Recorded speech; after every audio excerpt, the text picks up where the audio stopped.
네, 안녕하십니까. 자기격언 북콘서트에 오신 여러분을 환영합니다. 정말 좋은 책이 나왔습니다. 그래도 민주주의. 대한민국 민주주의 국가죠. 하지만 민주주의라는 것이 만능은 아닌 때문에 우리가 민주사회를 이루어 나가는 데 있어서 어떤 소양과 토대가 또 마련되어야 될지, 그리고 민주사회의 그 지탱하는 요인은 뭐야 될지, 이런 것에 대한 관심이 상당히 뜨겁습니다. 우리 사회가 아시아를 넘어 세계 최고의 민주사회로 나아가는 데 있어서 우리 사회가 더 발전하는 모습을 보여야 할 텐데요. 그렇다면 어떤 부분이 좀 더 보완되어야 될지 한번 생각해보는 좋은 시간이 되지 않을까 싶습니다. 이 책은 우리 대한민국의 최고의 석학들께서 이 저술을 하셨습니다. 특히 우리 최병선 교수님께서는 우리 사회의 이 행정학계 원로이뿐만 아니라 우리 지식인들의 모델, 모범이 되어 오셨고 우리 사회 발전 방향에서 늘 현실에 부합하는 정책을 제안해 오시고 또 우리 사회를 이끌어 오신 지식인의 리더 역할을 해오셨습니다. 그런 차원에서 여기 대표저자들분과 함께 대한민국의 미래, 특히 이 민주사회의 전통을 만들어가고 민주사회의 그 흔들림 없는 튼튼함을 유지하기 위해서 어떤 것들을 우리 사회가 또 앞으로 과제로 삼아서 해결해 나가야 될지 한번 생각하는 좋은 시간이 되셨으면 좋겠습니다. 감사합니다. 네, 여러분 안녕하세요. 이렇게 뵙게 돼서 반갑습니다. 저는 서울대학교 최병선 명예교수입니다. 저희가 어찌 보면 좀 특이한 이런 제목을 붙인 책을 냈는데요. 왜 이런 책을 내게 됐는지 하는 이런 배경 말씀은 이따 교담 운영 시간에 드리기로 하고 저는 바로 본문 내용으로 들어가도록 하겠습니다. 여러분들이 이렇게 깨진 질그릇을 보고 계신데요. 저게 무슨 그림인가 이렇게 싶으실 텐데, 민주주의는 질그릇과 같습니다. 깨지기 쉬운, 그런 질그릇과 같은데, 지금은 거의 어느 나라를 막론하고, 선진국의 전형이라, 자유민주주의 선진국의 전형이라고 하는 미국에서조차 심각한 위기에 봉착했다는 그런 주장들이 많이 나오고 있을 정도입니다. 저희 책 표지는 사실은 아까 어떤 미리 보셨는지 모르겠는데 책 표지는 이렇게 돼 있습니다. 어떻게 보면 노란의 위기를 표현하니 가까스로 균형을 지키고 있는 것 같은 이런 책 표지를 썼는데요. 오늘 PPT는 제가 여러분도 사용해 보신 분들이 계신지 모르는데 노트북 LM이라고 그 제미나이 만든 구글에서 만든 프로그램입니다. 거기에 제가 파일을 넣어가지고 각 장별로 PPT를 만들었습니다. 제가 만든 것보다도 훌륭한 점도 있고 다소 좀 부족하게 느껴지는 점도 있고 그렇습니다. 제 책은 23개 장으로 이렇게 편성이 되어 있는 거예요. 편의상 결론 부분부터 먼저 말씀을 드리고 차례대로 다시 뒤돌아와서 가도록 그렇게 하겠습니다. 여러분 보시다시피 민주주의의 영리, 그래도 민주주의 이렇게 이 제목이 붙어 있는 이 책의 결론 파트인데요. 민주주의는 저희들이 알고 있는 상식과는 다른 그런 영리들이 숨어 있습니다.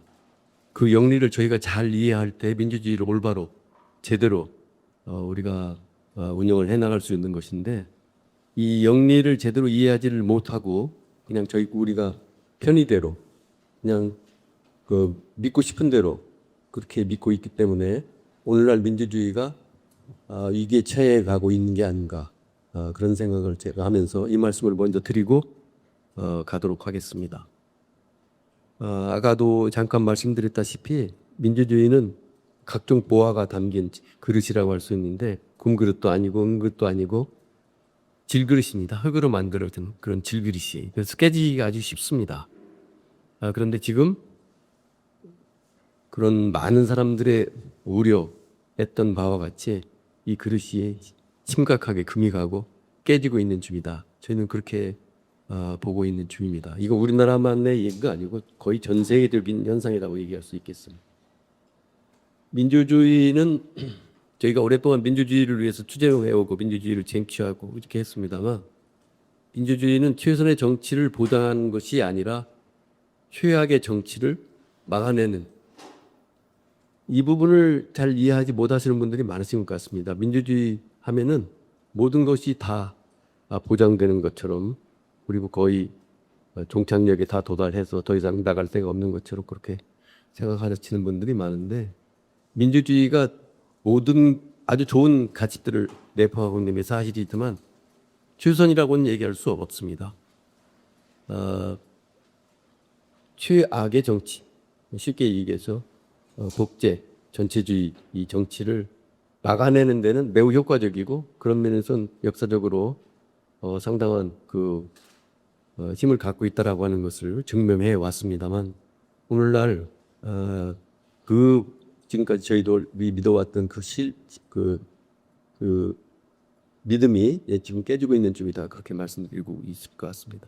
인류가 고안한 체제 중 최악의 정치를 할 가능성이 가장 낮은 통치 방식이다.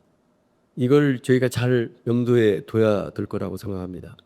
그래서 잘못 운영을 하게 되면 이게 질그릇처럼 깨져서 우리가 생각했던 것과는 전혀 엉뚱한 대로 우리를 끌고 갈 수 있는 아주 위험한 것이기도 하다라는 그런 말씀을 저희가 항상 염두에 두고 있어야 되는데, 그렇지 못하다 하는 것이 오늘날 민주주의가 위기에 빠지게 만드는 중요한 이유 중에 하나라고 생각을 합니다. 그 다음에 민주주의는 자유와 권리, 개인의 자유와 권리를 보장하는데 가장 큰 가치를 두는 절치 체제인데요. 이 자유 속에는 이 자유를 깨트릴 자유까지 포함되어 있다는 이런 아주 구조적인 문제가 있습니다. 그러니까 민주주의를 파괴하는 세력조차 민주주의가 보장하는 자유의 베일 뒤에서 보호를 받습니다. 이것이 어떻게 보면 민주주의의 가장 치명적인 약점이고 또 역설입니다.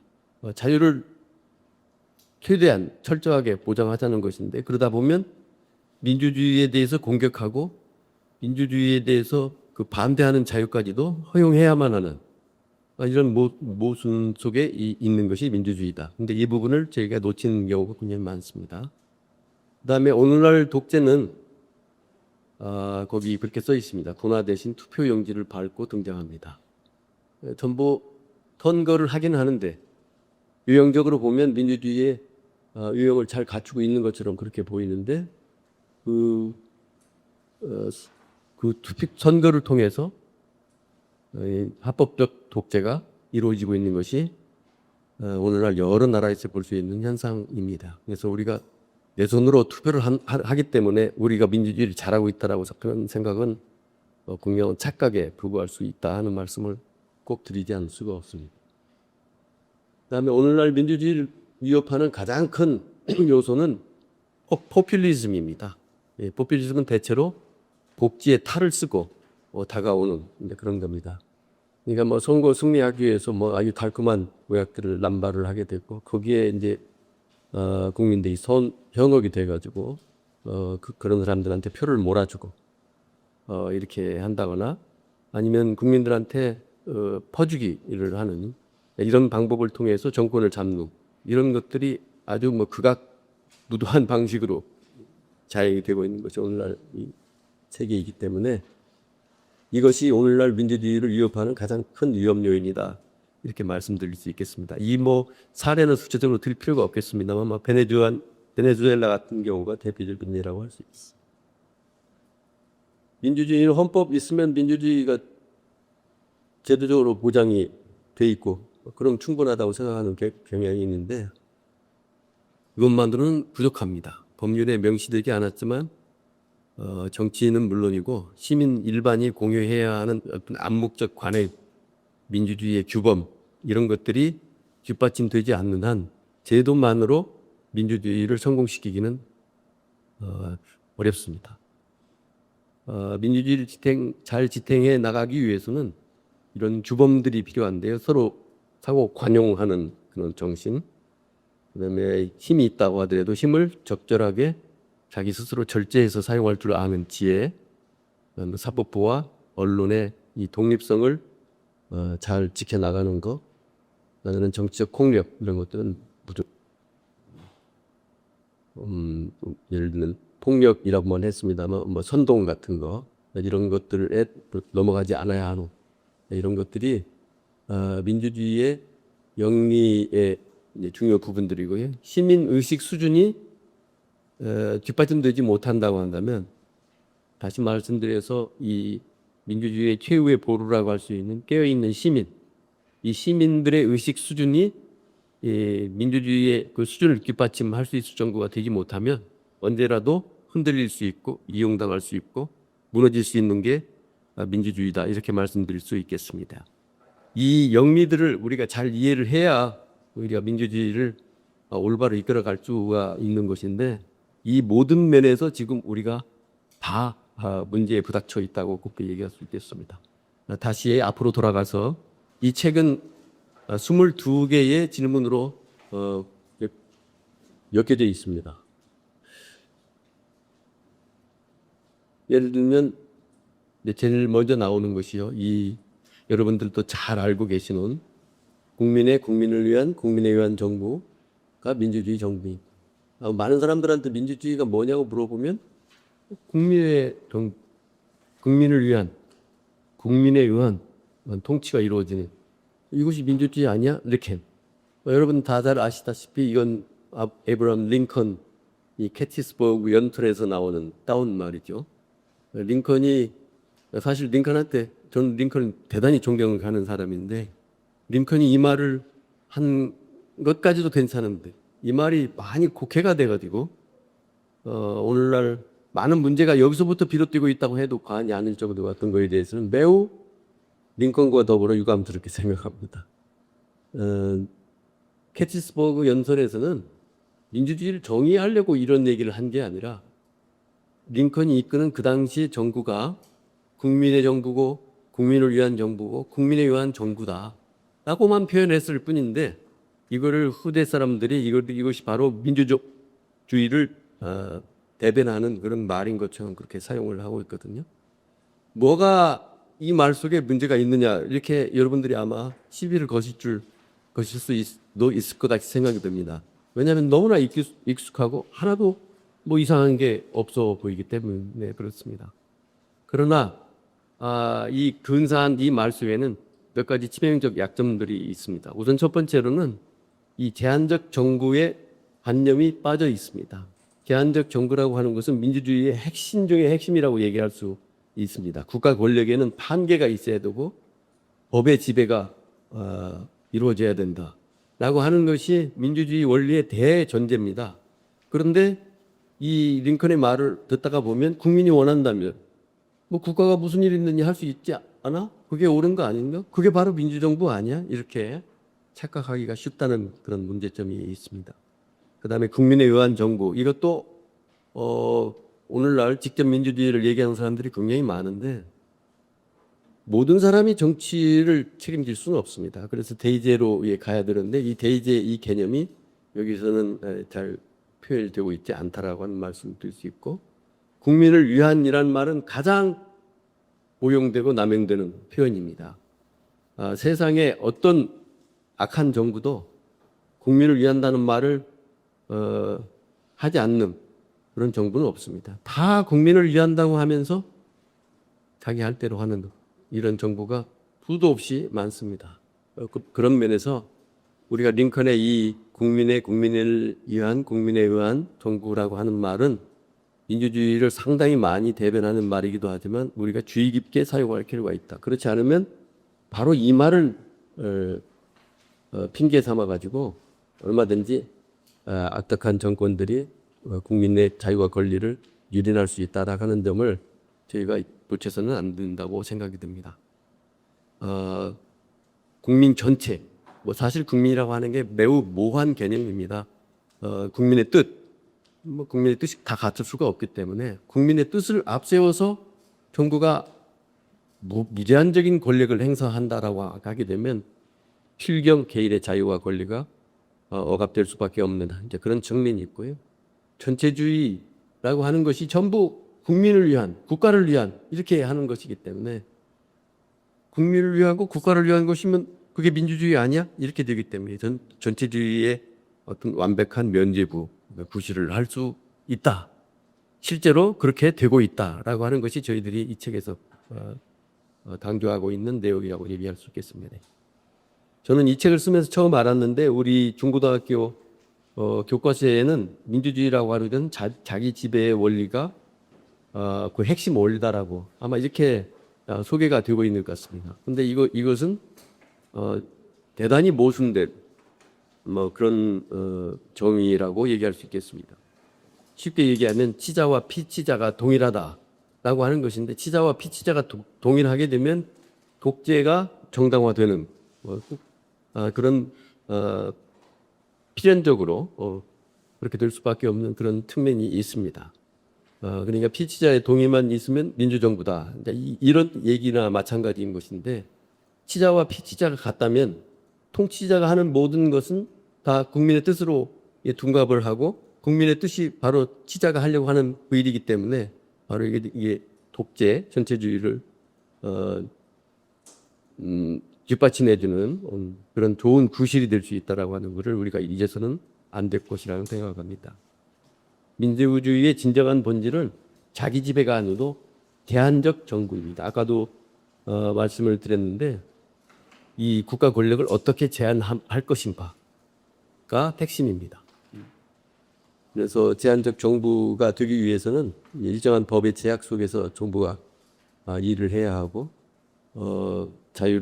국민의 자유를 권리를 자의적으로 억압해서는 안 되고 하는 이런 것들이 기본적으로 뒷받침돼야 되는데 그냥 국민의 뜻만 내세워서 국민이 동의했다라고 하는 것만 내세워서 밀고 나간다고 한다면 이거는 독재 정부가 될 수밖에 없는 것입니다. 민주주의보다 역사적으로 먼저 등장한 것이 법의 지배 개념입니다. 그런데 우리나라에서는 이 법의 지배 개념이 매우 잘못 설정이 되어 있고 잘못 이해되고 있고 그래서 많은 착각을 불러일으키고 있습니다. 원래는 법이라고 하는 것은 통치의 도구였습니다. 통치자들이 자기 편의를 위해서 법을 만들어 왔었죠. 그러나 마그나 카르타 1215년 영국에서 있었던 마그나 카르타에서부터 이 통치자를 법으로 묶는 그러니까 통치자의 권력 행사를 법의 근거에서 이루어지도록 하는 방식으로 이 대전환이 이제 이루어졌는데요. 이것이 법의 지배의 개념의 시발점이라고 얘기할 수 있겠습니다. 입법, 사법, 행정권을 과거에는 국왕이 쥐고 마음대로 무소불위로 그렇게 행사했었는데 이제 국왕도 법의 제약에서 벗어나서는 안 된다. 이런 것이 이제 법의 지배 개념의 핵심이 되겠습니다. 법의 지배라고 하는 것은 여기 여러분 보시는 대로 몇 가지 필수적인 그 요건들을 필요로 하고 있습니다. 우선 첫 번째로는 법이라고 다 법이 아닙니다. 법이라고 할 때는 정말 국민들의 동의가 뒷받침되어 있는 가장적인 동의가 아니라 국민의 정말 누구라도 그런 법은 정말 필요하다, 있어야 된다라고 하는 그런 동의를 얻은 민주적 절차에 의한 입법. 이것이 돼야 되고요. 그 다음에는 법 앞에 누구나 평등해야 됩니다. 어떤 사람은 법 앞에서 특권을 누리고 어떤 사람은 법 앞에서 말할 수 없는 핍박을 받고 이렇게 돼서는 이게 법의 지배가 이루어지고 있다고 얘기할 수 없겠습니다. 법의 지배에서 중요한 것이 사법부의 독립입니다. 나중에 다시 말씀드리겠습니다만 우리나라는 지금 이 측면에서 아주 심각한 문제점을 드러내고 있다고 얘기할 수 있겠습니다. 법의 지배에서 핵심은 법을 가지고 국민의 자유와 권리를 제한하는 데 있는 게 아니라 국가 권력이 개인의 자유와 권리를 부당하게 침해하는 일이 없도록 막는 데 있습니다. 그리고 여기서 말하는 법이라고 하는 것은 그냥 국회가 만든 그래서 법이 다 법이 아니고 우리가 상식적으로 생각할 때 법은 이래야지 그 사람은 법 없이도 살 사람이야. 세상에 무슨 그런 법이 있어? 할 때 그 법의 개념과 유사한 그런 개념이에요. 그러니까 그냥 국회에서 입법을 했다고 해서 모든 것을 다 법으로 봐서는 안 된다라고 하는 것도 우리가 늘 염두에 둬야 될 중요한 사안 중에 하나가 되겠습니다. 민주주의에서 핵심 원리 중에 또 하나는 법의 지배와 더불어서 견제와 균형입니다. 왜 권력은 분립되어야 하는가? 이것이 이제 저희 이게 한 제목의 장인데요. 견제와 균형의 원리, 이것이야말로 민주주의의 두 가지 큰 기둥이다 하면 법의 지배와 더불어서 견제와 균형의 원리를 들 수 있을 것 같습니다. 권력이 독점돼서는 안 되겠죠. 그래서 그 권력을 나눠서 서로가 견제를 하고 그래서 균형이 취해질 수 있도록 합니다. 권력을 나누는데 꼭 세 개로만 나눠야 될 필요가 있냐? 이권 분립도 가능하고 뭐 오권 분립도 있을 수 있고 이렇게 할 수 있을 텐데 역사적으로 보게 되면 삼권 분립이 가장 이 견제와 균형의 원리를 살리는데 적절하더라 하는 것이 진화적으로 이렇게 발전되어 온 그런 것이라 얘기할 수 있겠습니다. 뭐 오권 분립하는 나라도 있고 그렇습니다. 그다음에 그 견제와 균형의 원리를 통해서만 저희들이 오답을 걸러낼 수 있습니다. 우리가 국가 문제든 사회 문제든 많은 분들이 정답이 있는데 정답대로 하지 않는다 생각하시는 분들이 굉장히 많으신 것 같은데 국가 문제, 사회 문제에는 정답이 없다고 보는 것이 옳습니다. 사람들의 생각이 가지각색이기 때문에 그렇습니다. 그러면 이 가지각색의 생각들을 어떻게 정리해서 우리가 합리성을 가질 수 있을 것인가? 이런 측면에서 보게 되면 우리가 견제와 균형의 원리를 넘어설 다른 원리를 찾기가 굉장히 어렵습니다. 견제와 균형의 원리 속에는 무엇보다도 먼저 인간은 누구나 편견과 이해관계를 갖고 있는 존재이기 때문에 불완전하다라고 하는 이것이 대전제로 깔려야 되는데 우리는 가끔 이런 걸 믿고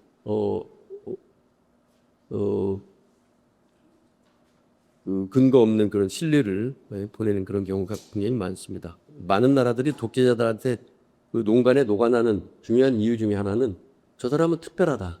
저 사람은 하는 일은 오류가 있을 수 없다라고 하는 말도 안 되는 그런 편견 이런 걸 가지고 오류에 빠지는 것을 저희가 볼 수 있습니다.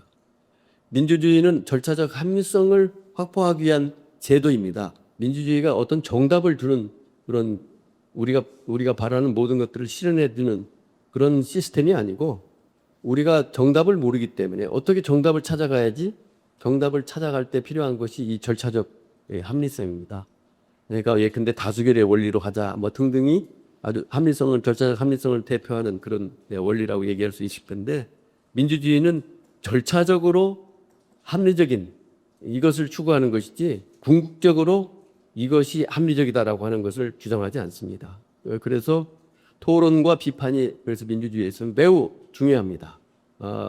어떤 사람의 의견이 다 옳은 것 같지만 다른 사람은 그와 다른 의견을 낼 수 있고 따라서 서로가 토론을 통해서 비판을 하고 타협을 해 나가고 그래서 조금 더 합리적인데 가까이 가는 이것이 이제 민주주의의 요체라고 얘기할 수 있겠는데 이런 측면에서 우리가 착각하고 있다거나 잘못 이해하고 있는 부분들이 있다라고 하는 것을 여러분 스스로도 잠깐만 생각해 보시면 금방 인정하지 않으실 수 없을 거라고 생각을 합니다. 민주주의라고 하는 것은 다양성, 모순 이런 것을 연료로 삼는 엔진이다. 이 표현은 저희 책에도 따온 것인지 아니면 여기 노트북 LM이 만들어낸 말인지 제가 확인은 하지 못했습니다만 저희들은 흔히 생각하기를 야 나라에 컨트롤 타워가 없는 것 같다. 여기서는 이 얘기하고 저쪽에서는 저 얘기하고 도무지 어디가 무슨 얘기를 어떻게 우리가 따라가야 될지 모르겠다. 컨트롤 타워가 있어야 될 거 아니야. 이런 생각을 하시는 분들이 굉장히 많은데 매우 위험한 생각입니다. 일사불란한 통제는 이건 사회의 역동성을 죽입니다. 혼란과 낭비로 보이지만 사실은 그 혼란과 낭비 위에서 비로소 우리가 합리를 찾아낼 수가 있다 그런 얘기입니다. 그래서 우리 김현평 교수님께서 이게 좋아하시는 그런 말씀인데 모순의 발효 장독이다 이런 표현을 이제 쓰고 계신데 다양성과 모순의 동거는 불가피하다. 민주사회는 시끄럽습니다. 시끄러운 이유는 다양하고 서로가 모순되는 그런 주장들이 서로 다투고 있기 때문에 그렇고 그것은 민주주의 국가에서 아주 당연한 일입니다. 그런데 이 권력 분립은 이 모순을 억압하지 않고 이 모순이 파괴적으로 흐르지 않게 하는 핵심 장치인 것입니다. 그래서 이것이 가능해야만 창의성도 살아나고 역동성도 살아나고 하는.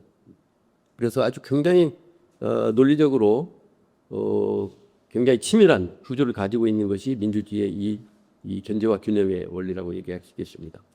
그러면 권력 균형, 삼권 분립에 대해서 말씀을 드렸는데 이제 입법, 행정, 사법을 따로 하나씩 더 보도록 하겠습니다. 국회의 입법권은 무제한인가? 지금 우리 국회를 보게 되면 그런 것 같이 보입니다. 이건 아주 심각한 민주주의에 대한 위협이라고 얘기할 수 있겠습니다. 여기 지금 그래프가 있습니다만 우리나라처럼 국회의원들이 이렇게 일을 많이 하는 나라는 세계에 없습니다. 21대 국회 25,858건의 법안을 발의를 했습니다. 근데 제 개정을 다 포함하는 건데요. 22대 국회만 해서 하더라도 작년 기준으로 거의 8,000건에 가까워. 너무 일을 많이 해요. 왜 좋은 일을 하면 좋은데 문제가 많은 일들을 하려고 덤비고 그리고 실속은 없는 사회에 여러 가지 악영향을 끼치는 이런 입법들이 마구 남발이 되고 있다라고 하는 것이 이거 심각한 문제고요. 지금처럼 또 일당이 절대 다수를 점하고 있는 이런 국회 구조 속에서 이 문제는 더욱 심각하게 지금 문제를 야기하고 있다고 저는 그렇게 보고 있습니다. 대의민주주의 어쩔 수 없이 하는 겁니다. 누구나 다 정치에 참여할 수가 없기 때문에 대표자를 뽑아서 대의민주주의를 해 나가는 것인데 이 사람들이 국민의 뜻에 따라서 움직여야 옳은 것이죠. 그런데 과연 국민의 뜻이 뭐냐는 거죠. 그럼 결국 아전인수식 해석을 하고 당리당략적으로 판단을 하고 국민의 뜻과는 저거 국민의 뜻이 아닌데 국민의 뜻인 것처럼 호도를 해가지고 엉뚱한 대로 가면서 법을 만들고 국민의 자유와 권리를 제약하는 이런 현상들이 나타난다고 한다면 이게 민주주의가 제대로 되고 있는 것이 아니라고 얘기할 수 있겠습니다. 유권자의 심판 없이 입법 독재는 멈추지 않는다. 지금 입법 독재라고 불러야 될지 저는 판단 잘 서지는 않습니다만 아무튼 그 언저리에 지금 가 있다라고 얘기할 수 있겠고 그런 점에서 우리가 국회에 대해서 다시 한번 생각해 보는 점이 있어야 되겠다. 해외 신용평가사들이 그런 경고를 하는 것은 제가 어디서 봤습니다. 한국의 입법부는 고도화된 한국 경제를 다룰 능력이 없다. 국회에서 하는 입법들이 대부분이 규제라고 얘기할 수 있는데 시대에 뒤떨어진 아니면 시대착오적인 그런 입법들을 계속 하고 있다라고 하는 것이 아주 심각한 문제가 아닐 수가 없습니다. 우리나라 민주주의에서 지금 가장 민주주의의 근간으로서 가장 위협을 받고 있는 것이 지금 사법부입니다. 여러분 잘 아시다시피 법 왜곡죄라고 하는 세상에 들어보지도 못한 이런 죄가 생기고 법이 생기고 그다음에 대법원으로 해서 재판이 종결되는 게 아니라 헌재까지 간 사심제. 어떤 변호사 얘기를 들으니까 사심제가 아니라 심하게는 12신제까지 갈 수 있는 이런 어마어마한 그 못을 안고 있는 것들이 지금 추진되고 있다. 이런 얘기들이 있고 그래서 여기가 정말 비상한 관심을 가지고 이 부분을 봐야 될 텐데 저희가 충분하게 이 부분에 대해서 대처를 하지 못하고 있지 않은가 이렇게 생각이 됩니다. 왜 사법부를 지금 입법부가 마음대로 난도질이 너무 심했나요? 나중에 좀 편집할 때 좀 참고해 주세요.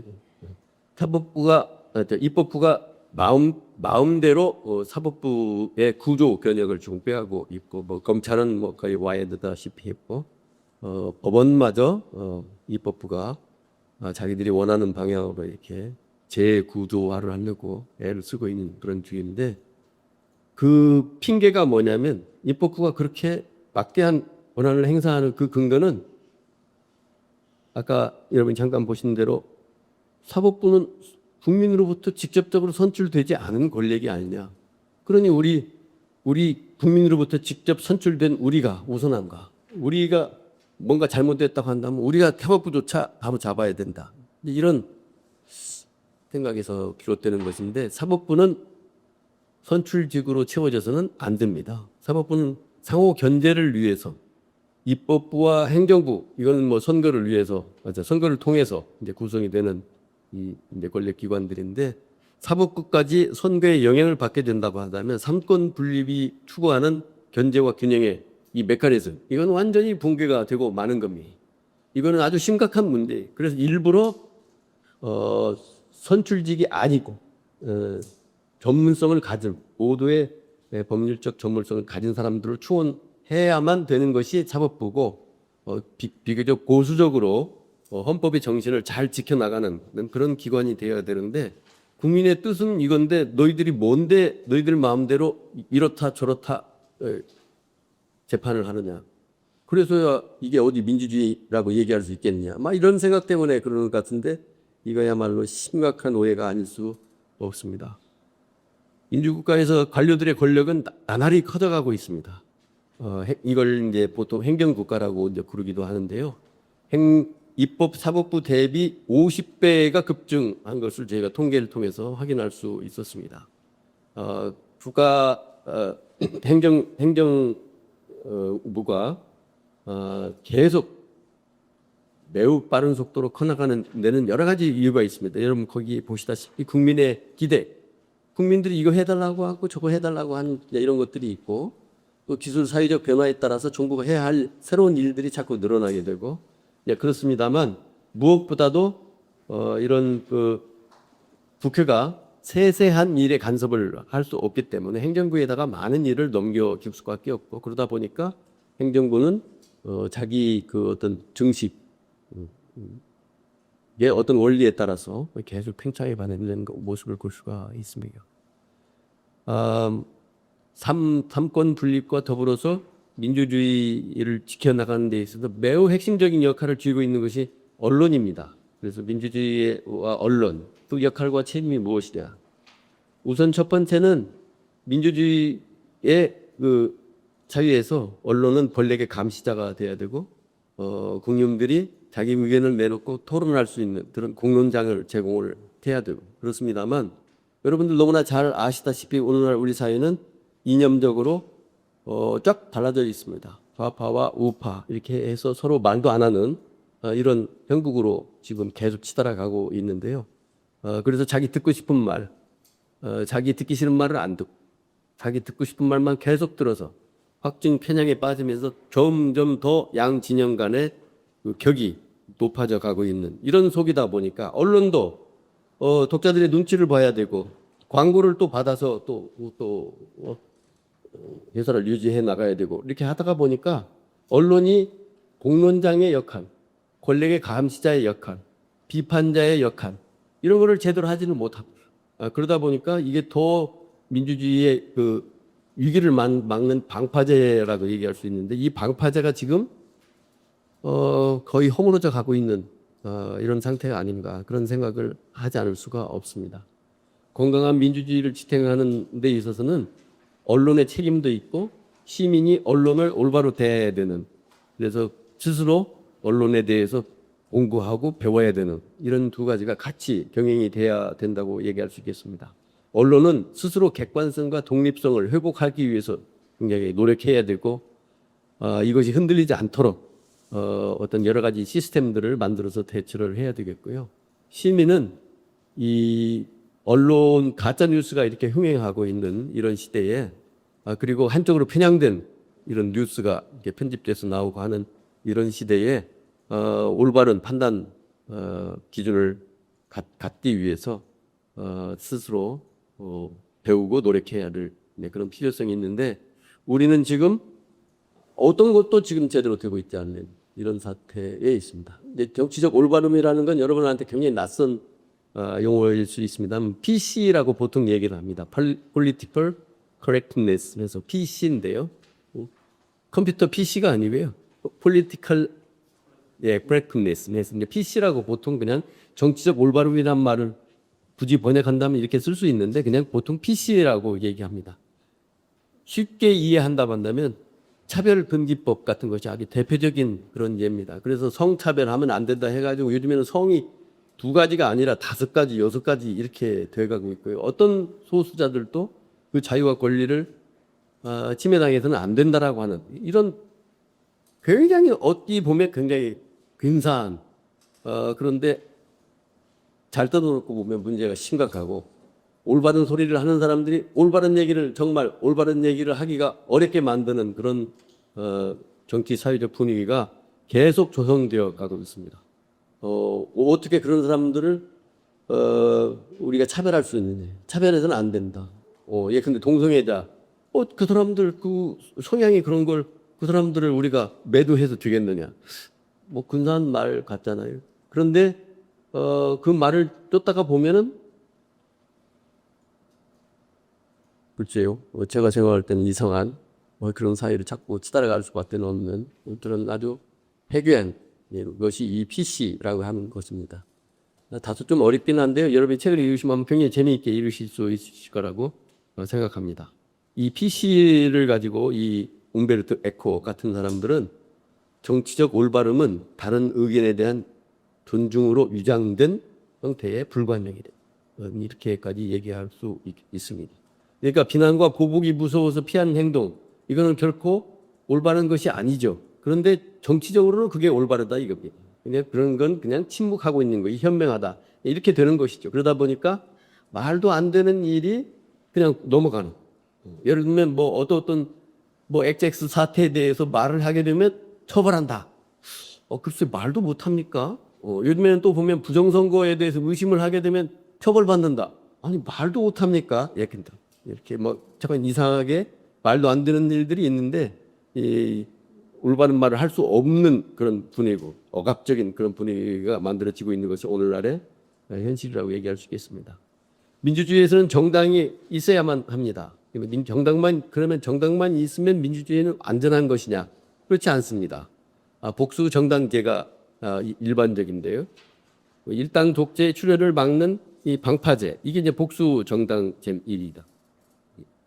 그런데 정당만 여러 개면 되느냐? 여러분 지금 보시다시피 절대 다수의 일당이 있고 야당은 소수당으로서 야당의 역할을 제대로 하고 있다고 보는 사람은 아마 거의 없지 않을까 이렇게 생각이 됩니다. 그래서 정당의 숫자가 문제가 아니고 그 정당이 어떻게 운영되는지 얼마만큼 민주적으로 운영이 되는지 이런 것들을 저희가 잘 들여다볼 수 있어야 하는데 더군다나 진영 논리에 갇혀 있어가지고 양쪽이 그냥 평행선을 달리고 있을 뿐이지 우리가 보고 싶어하는 정치적 어떤 토론, 타협 뭐 이런 것들은 실종된 지 오래되어 가고 있습니다.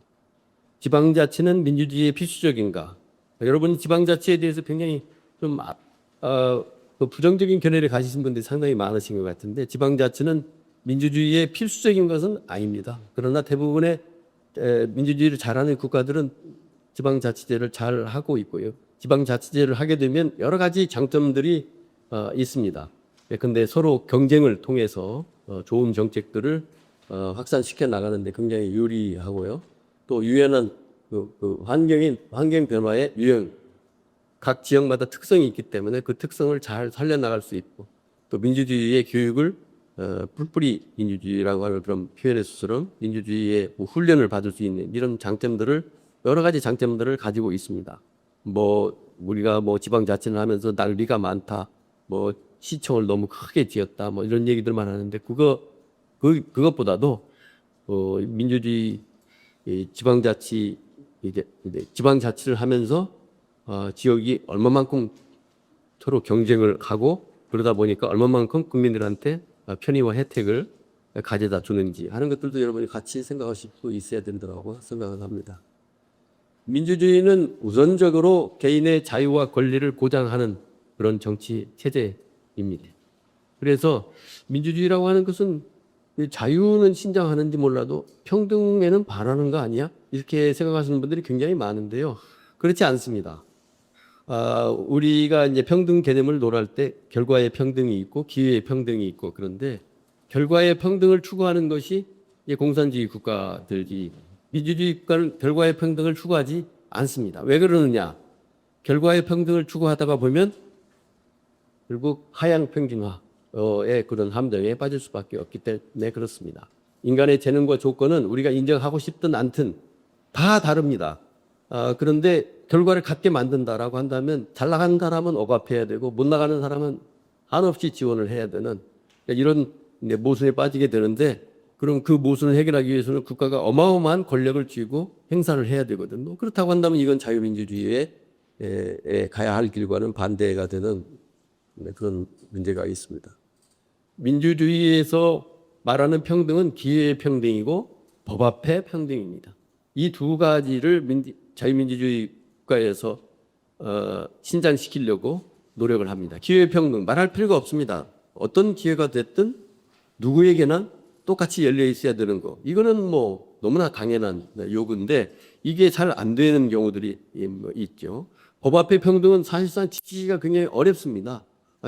권력이 있는 사람들, 돈이 많은 사람들, 이 사람들은 뭔가 아무래도 특권을 누리게 되고 없는 사람들은 차별을 받게 되는 이런 것들이 있는데 이걸 없애는 것이 제대로 하는 민주주의입니다. 기회의 평등을 신장하고 법 앞의 평등의 원리가 철저하게 잘 지켜지도록 하는 것이 제대로 민주주의를 하는 것인데 이것이 자꾸만 결과의 평등으로 오해가 되면서 이런 것들은 아무것도 아닌 것처럼 이렇게 착각하는 경우들이 있는데 이건 심각한 착각이라고 얘기하지 않을 수가 없습니다. 저희가 요구해야 할 것은 기회의 평등이고 법 앞의 평등입니다. 그래서 이렇게 기회의 평등이 주어지고 법 앞의 평등이 지켜지고 하게 되면 개인이 자기의 자위, 자발적 노력 이걸 통해서 자기가 얼마든지 성장해 나갈 수 있고 그 속에서 이루어지는 평등 이걸 뭐 동체적 평등이라고 이렇게 표현할 수 있겠습니다만 시간이 지나면서 더 평등해져 가는 이것이 자유민주주의가 추구하는 평등 개념이라고 얘기할 수 있겠습니다. 복지국가 많은 사람들이 복지국가로 민주국가가 복지국가를 향해서 가는 것은 너무나 당연하고 의문조차 품어볼 이유가 없다라고 생각하는 사람들이 많은 것 같습니다. 그러나 복지국가는 자유민주주의 국가와 같이 가는 것이 아닙니다. 복지국가의 그 반상, 유토피아를 가정한 전체주의의 트로이 목마다 이렇게 재미있는 표현을 여자들이 책에서 쓰고 있는데요. 누구나 다 같이 더불어 잘 사는 사회, 얼마나 멋있습니까? 그러나 그것의 실현은 매우 어렵습니다. 다 같이 잘 사는 다 같이 기회를 마음껏 누리고 다 같이 법 앞에서 평등의 그 원리의 보호를 받는 이거는 좋은 거지만 다 같이 잘 사는 다 같이 행복한 이 사람이 행복하면 저 사람은 불행해질 수도 있는 것이 세상인 것인데 어떻게 모든 사람이 다 행복해질 수 있겠습니까? 네, 그래서 말은 근사한데 실제로는 복지국가를 지향하다가 보면 결국 전체주의로 자꾸만 빠져 들어갈 수밖에 없다. 이런 얘기를 저희가 지금 하고 있는 것입니다. 예, 그래서 이 복지국가는 어떻게 보면 참 근사하긴 하고 바람직스러워 보이기도 하고 그러는데 파국을 향해서 막 쇄도해 가는 것이다. 이런 것들. 특히 보편적 복지라고 하는 것이 더 그렇습니다. 보편적 복지를 하게 되면 재정 파탄이라고 하는 것은 불가피합니다. 그 다음에 국민들이 국가가 해주는데 내가 뭐로 따로 노력할 필요가 있는 것 해서 국민들의 정신이 썩어 들어간 이런 문제가 있고 복지가 늘어나면 늘어날수록 사회 분열이 심해집니다. 예를 들면 노인들한테 필리를 할 때 보조를 해주겠다. 그러면 아니 보청기는 안 해줘? 아니 머리 없는 사람들 머리 이식하는 데는 보조금 안 주나? 이렇게 가기 때문에 오히려 더 사회 갈등을 부추길 수밖에 없는 그런 측면도 있다라고 하는 걸 우리가 함께 이해해야만 되겠습니다. 그래서 진정한 민주주의의 길이라고 하는 것은 그렇게 이게 국가가 모든 것을 다 베풀어 주고 모든 것을 다 보장해 줄 것처럼 나선 그런 게 아니고 정말 도와줘야 될 사람들을 도와서 스스로 일어설 수 있게 만들어 주는 이런 정도에 그치는 것이 옳은 것이고 재정에 큰 부담을 주지 않고 그래서 미래 세대에게 그 어깨에 짐을 놓지 않는 그런 범주 내에서 할 일이지 그냥 하루아침에 지상천국을 만들 것처럼 덤비는 것은 아주 심각한 착각이고 오해라고 얘기할 수 있겠습니다. 복지국가와 긴밀하게 연결되는 것이 바로 포퓰리즘입니다. 포퓰리즘은 꼭 재정 포퓰리즘만을 얘기하지 않고 정치적 포퓰리즘도 있고 뭐 인종적 포퓰리즘도 있고 뭐 그렇습니다만 포퓰리즘이야말로 여기 여러분 여기 가운데 보면 사탕이 있죠. 네, 이게 달콤한 사탕 같은 겁니다. 한번 맛보면 버리기 어려운 이런 거죠. 오늘날 민주주의의 가장 큰 위협은 역시 포퓰리즘이 아닐까 저는 그렇게 저희들은 그렇게 생각을 했으니 민주주의의 탈을 쓴 달콤한 사탕이지만 사실은 독이다. 네, 이런 거지. 그래서 우리가 그 본질을 꿰뚫어 볼 수 있어야 되는데 우선 갈기는 사탕이기 때문에 다들 넘어가는. 그래서 쾌락은 짧고 고통을 줄다. 파퓰리즘의 청구서 해도 계속 TPT가 나왔는데요. 우선 뭐 퍼주기를 하니까 좋죠. 뭐 연금도 막 많이 주고 예를 들면 뭐 임금도 막 대폭 인상시켜서 금방 뭔가 좋아지는 것 같지만 다 빚으로 하는 일 수밖에 없는 것이고 그러다 보면 나중에는 감당이 불가해져 가지고 결국은 나라가 쓰러지는 이런 것인데 그런데도 불구하고 사람들이 이 유혹에서 벗어나기가 매우 어렵습니다. 정치인들도 표를 얻어야 재선이 되기 때문에 끊임없이 국민들에게 부당한 그런 약속을 제기를 하고 국민들은 또 그것이 부당한 줄 알면서도 우선 갈기는 꽃감이라고 우선 바꿔보자 이런 생각 때문에 이 파퓰리즘이 악순환을 하면서 국가에게 엄청난 부담을 안기고 결국은 국가가 파탄의 길로 갈 수밖에 없는 이런 무서운 그런 독이 파퓰리즘이다 이렇게 얘기할 수 있겠습니다. 그다음에 우리가 국가가 정책을 펴올 때 국민 여론을 쫓아가야만 하느냐. 민주주의를 믿는 사람들은 대부분 당연한 거 아니야. 여론대로 쫓아가야지. 이렇게 생각하시는데 여론이라는 게 뭐 따로 있습니까? 뭐 어떤 국민들이 선동에 따라서 이리저리 흔들릴 수도 있고 하는 것이기 때문에 여론대로 갈 수만은 없는 것입니다. 이 파퓰리즘, 중후정치 이런 것들이 바로 여론을 쫓아서 가는 것인데 여러 가지 문제점들을 안고 있고 위험하다. 그래서 어떤 것들은 여론에 따라서 가는 게 아니라 전문가들의 의견대로 예를 들면 외교 안보 이런 것들을 어떻게 국민 여론에 쫓아서 갈 수 있겠습니까? 어떤 것들은 불가피하게 답이 없는 이런 것들은 어쩔 수 없이 여론을 쫓아서 갈 수밖에 없는 것이겠지만 전문적인 영역 이런 것들은 여론으로 쫓아가면 안 된다. 근데 원자력 발전을 더 해야 되겠습니까 말겠습니까 하는 것을 국민 여론에 물어서는 안 된다. 그런 얘기입니다. 민주주의는 참여와 뗄래야 뗄 수 없는 관계에 있습니다. 참여가 확대되면 민주주의는 더 잘 기능할 것입니다. 아닙니다.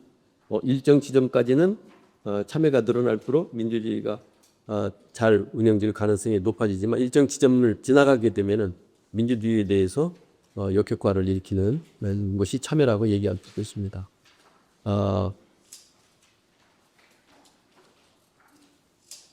이 참여와 관련해서 바로 이어지는 문제가 직접 민주주의죠. 직접 민주주의라는 건 모든 국민이 직접 민주주의 이 정책 결정에 참여하는 것을 얘기하는 것인데 오늘날 이제 정보 통신이 워낙 발전해 있기 때문에 직접 민주주의 할 게 있다. 우리가 다 뭐 휴대폰 가지고 있는데 이것 가지고 하면 되지 않아?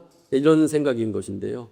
이것이 아주 위험한 사고방식이라고 하는 것을 강조해서 말씀드리지 않을 수가 없습니다. 민주주의에서 가장 무서운 것이 다수의 폭정인데요. 다수의 폭정, 국민들은 선동에 넘어가기 쉽고, 그래서 다수의 폭정이 이루어지기가 쉽습니다. 그래서 직접 민주주의는 매우 위험한 접근 방식이라고 얘기하지 않을 수 없는데, 많은 사람들이 직접 민주주의가 이상인 것처럼 그렇게 잘못 얘기하는 경우를 날이 갈수록 보게 되는데, 그건 매우 잘못된 것이다라는 것을 저희들은 주장을 하고 있습니다. 다음에 이 다수결은, 이게 민주주의의 핵심 원리인가 이런 건데요.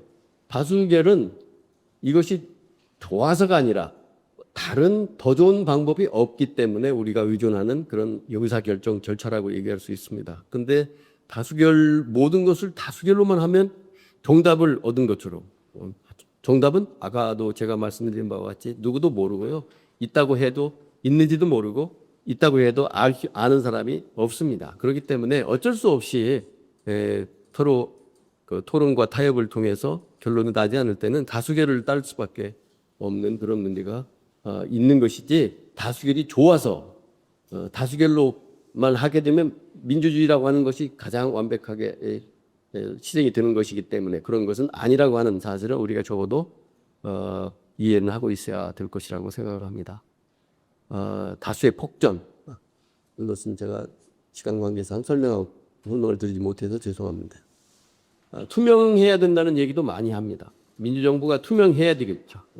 정부 어떤 장막에 갇혀 있다라고 한다면 국민이 깜깜이가 돼가지고 정부가 잘하고 있는지 잘못하고 있는지를 판단조차 하지 못한다라고 한다면 이건 뭐 독재 정부나 마찬가지인 꼴이죠. 그래서 투명성이 어느 정도 보장이 돼야 되는데 모든 정부의 정책 결정, 뭐 이 제도의 결정의 배후 이런 것들이 전부 투명하게 공개가 된다고 한다면 아마 합리성 확보는 매우 어려워질 것입니다. 왜냐하면 바른말 하기가 굉장히 어렵기 때문에 그렇습니다. 요즘에 신상털이라는 게 있습니다. 그래서 바른말을 하게 되면 아주 골치 아프게 되기 때문에 이거는 투명성을 지켜야 되는 어떤 일정 선이 있는 것이라고 하는 것도 우리가 같이 기억을 해야 되겠습니다. 오늘날 시민단체가 한번 무수합니다. 정말 시민단체는 정말 시민을 위한 단체일까? 여러분 질문을 통해서도 아니라는 것이겠구나 이렇게 짐작이 되실 텐데 그렇습니다. 시민단체는 역시 조직이기 때문에 조직이 갖고 있는 여러 가지 문제점들을 고스란히 노출시키는 경우가 대부분입니다. 그 다음에는 민주사회는 시끄럽습니다. 근데 이 시끄러운 걸 참지 못하는 분들이 굉장히 많아요. 그분들은 민주주의의 신봉자라고 얘기할 수 없습니다. 시끄러운 걸 좋아할 사람은 뭐 없죠. 그러나 민주주의는 본질적으로 시끄러울 수밖에 없습니다. 많은 사람들의 뜻을 모아서 국가를 운영한다는 것이기 때문에 그 뜻이 하나로 모아질 수가 없는 것이고 그러다 보면 서로 자기 주장이 옳다고 싸우고 갈등하고 할 수밖에 없죠. 그래서 이 갈등을 대부분의 이 독재국가, 전체주의 국가에서는 억압을 합니다. 이건 국가의 뜻이야. 이거는 지도자가 정한 것이야 하고 그냥 넘어가지만 민주주의에서는 그렇게 할 수 없죠. 근데 민주주의에서 오히려 갈등을 환영한다. 환영한다는 소리 좀 지나칠지는 모르겠습니다. 갈등을 당연한 것으로 여기는 겁니다. 개인의 자유와 권리가 보장되어 있는 이상 다양한 의견이 표출되는 것은 당연한 것입니다. 그러다 보면 시끄러운 것이죠.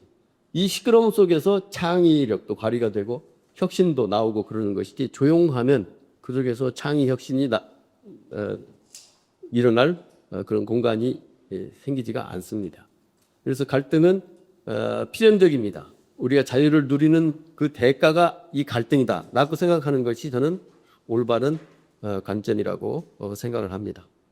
그래서 서로 대립과 마찰이 있을지라도 서로 간용하면서 서로 상대방의 의견을 존중을 하고 이해하려고 하고 그래서 타협하고 그래서 어떤 좀 더 나은 어떤 합리적인 어떤 결론에 도달하려고 하는 이런 노력을 당연히 해야 되는 것이 이제 민주 시민이 해야 할 의무 중에 하나라고 얘기할 수 있겠습니다. 갈등은 어떤 면에서 보면 굉장히 유익합니다. 혁신의 엔진입니다. 갈등이 없다고 한다면 혁신이 일어날 수가 없습니다. 다 조용하고 다 네가 맞다고 하는데 거기서 굳이 혁신해야 될 이유가 뭐가 있겠습니까? 그건 안 돼. 그건 문제가 많아. 이렇게 서로 의견이 엇갈릴 때 서로 다른 의견들이 더 개진이 되고 그러다 보면 혁신이 위한 좋은 아이디어들이 산출될 수 있고 그러는 게 아닌가 이렇게 생각을 합니다. 그래서 갈등은 잘 타협을 해야 될 그런 대상이다. 그래서 우리 김인봉 선생님은 이 타협의 예술 이런 표현들을 이렇게 쓰고 계신데 민주주의에는 어떤 면에서 보게 되면 의도적으로 이 갈등이 내장돼 있는 것이기 때문에 그 갈등을 어떻게 우리가 예술적으로 정말 기가 막히게 잘 풀어나가느냐 하는 것이 민주주의의 가장 큰 숙제다. 이렇게 우리가 얘기할 수 있겠습니다. 민주주의라는 나무는 문화적 토양, 민주주의를 뒷받침해주는 그런 문화적 토양의 뒷받침을 꼭 받아야만 합니다. 우선 민주주의를 우리가 신봉하기 위해서는 모든 인간이 불완전하다라고 하는 걸 인정해야 되고 서로가 믿어주는 이것이 있어야 되고 남의 의견을 경청하고 존중하고 그래서 자기가 그 타협의 이런 여지를 갖는 이런 겸손함 이런 것들이 뒷받침돼야 되고요. 그보다 더 중요한 것이 주인의식이 있어야 되고 그렇습니다. 대충 이렇게 해서 제가 드릴 말씀을 거의 다 드린 것 같은데요. 마지막에 이 민주주의 영리 이 부분은 제가 서두로 옮겨서 말씀을 드렸는데 다시 여러분들이 지금까지 쭉 들으신 얘기를 바탕으로 쭉 한번 읽어보시면 왜 이런 얘기들을 하고 있구나 하는 거를 다시금 잘 이해하실 수 있게 될 것이라고 생각합니다. 제가 마지막으로 강조하고 싶은 것은 시민의 의식 수준, 이것이 그 나라의 정치 수준을 결정합니다. 헌법이 있다고 그것이 그 나라의 민주주의를 보장해 주지 않습니다. 그래서 최후의 보루는 깨어있는 시민이다.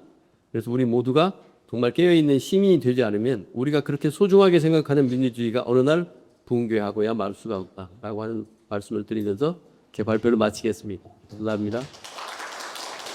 네, 안녕하십니까. 북토크 시작하겠습니다. 우선 이런 좋은 자리를 만들어주신 자유기업원 측에 감사의 말씀을 드립니다. 본격적으로 시작하기 전에 참석해주신 공저자분들 소개 잠깐 드리겠습니다. 이미 강의를 해주셨지만 그 대표 저자이신 최병선 교수님 모십니다. 최 교수님께서는 서울대학교 경영학과를 졸업하시고 하버드에서 학위를 하신 다음에 서울대학교 행정대학원에서 교수로 재직하시고 퇴직하셨습니다. 네. 오늘 소개하는 그래도 민주주의 이외에도 규제버스 시장, 그 책도 우리 자유기업을 통해서 소개가 된 바가 있습니다. 같은 대표 서적을 가지고 계십니다. 그리고 오늘 그 플로어에 앉아 계십니다만은 저희 공저자이신 김용평 교수님을 잠깐 소개해 드리겠습니다. 우리 김용평 교수님 저쪽에 앉아 계시는데요. 예. 예. 김용평 교수님께서는 고려대학교 법학과를 졸업하시고 미국 인디애나 대학에서 정치학 박사를 하셨습니다. 여러분도 잘 아시고 계시지만 스튜마이트 아일랜드를 주제로 학위 논문을 쓰셨고 귀국하신 후에 한국행정연구원장, 한국행정학회장을 거치시고 고려대학교에서 재직하시다가 정년 퇴직하셨습니다. 저 개인적으로는 김 교수님 책 중에서 가장 그 가슴에 남아있는 책이 불확실성과 정책의 정당성이라는 책입니다. 있으면은 제가 많이 권해드리겠는데 지금 품절이 돼서 저만 갖고 있습니다. 말씀하시면 빌려드리겠습니다. 그 다음에 오늘 자리에 주신 김경동 교수님 소개해 드리겠습니다.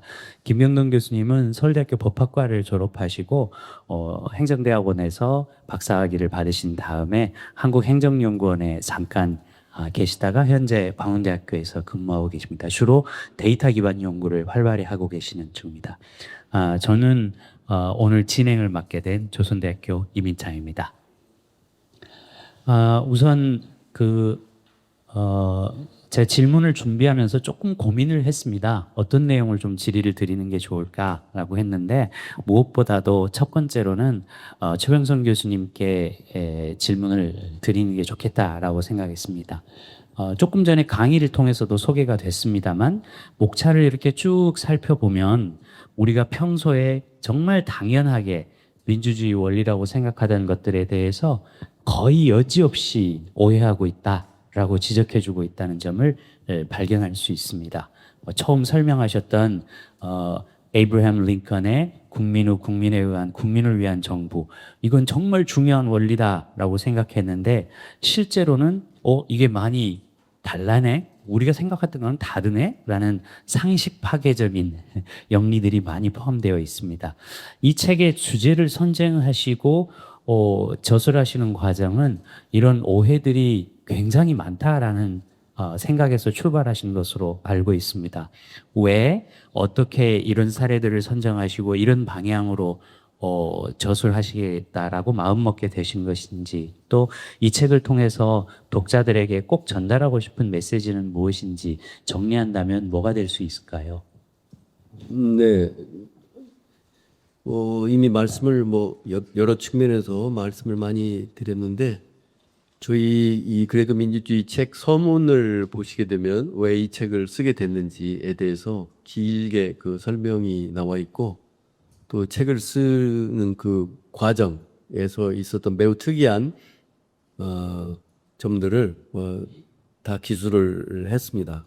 그런데 간단히 말씀드린다고 한다면 우리나라만이 아니라 전 세계적으로 민주주의가 지금 심각한 위기에 빠져들고 있다는 경고는 나온 지가 벌써 여러 해가 되고 있고, 그 목소리는 날이 갈수록 커지고 있습니다. 그런데 그거가 그렇게 귓전에 잘 들리지 않는 모양입니다. 많은 사람들이 무관심해. 그리고 우리가 민주주의 제대로 하고 있는 거 아니야 하는 그런 착각 속에 빠져 있습니다. 그래서 제가 오늘 우리 저희 책을 소개하면서도 민주주의라는 건 영리로 이렇게 가득 차 있다. 우리가 보통 생각하는 것과는 반대인 이런 것들이 있는데 그 부분을 다들 놓치고 너무 쉽게만 생각하고 있기 때문에 이게 문제가 있다. 이제 이런 문제 의식에서 뭔가 이런 것들을 좀 시정해 줘야 되겠다. 그런데 현실에서 보게 되면 중고등학교 교과서 또 문제가 있습니다만 대학 정도 수준에서는 민주 시민의 교육이 제대로 잘 이루어져야 될 텐데 거의 부재한 상태거든요. 그래서 저희 이제 행정학자들이 다 선생님 제자 이렇게 모여서 그룹을 만들어 가지고 우리 국민들이 갖고 있는 오해들이 뭐냐, 뭘 우리가 얘기해 줄 필요가 있느냐라고 하는 질문들을 이제 모은 거죠. 그러다 보니까 이제 이런 이제 핵심 질문들이 이제 한 20몇 가지로 이렇게 정리가 돼서 나왔습니다. 내가 오늘날 한마디로 얘기하면 합법을 유장한 혹은 가장한 이런 불법이 너무 많이 저질러지고 있다. 이렇게 얘기할 수 있을 것 같은데요.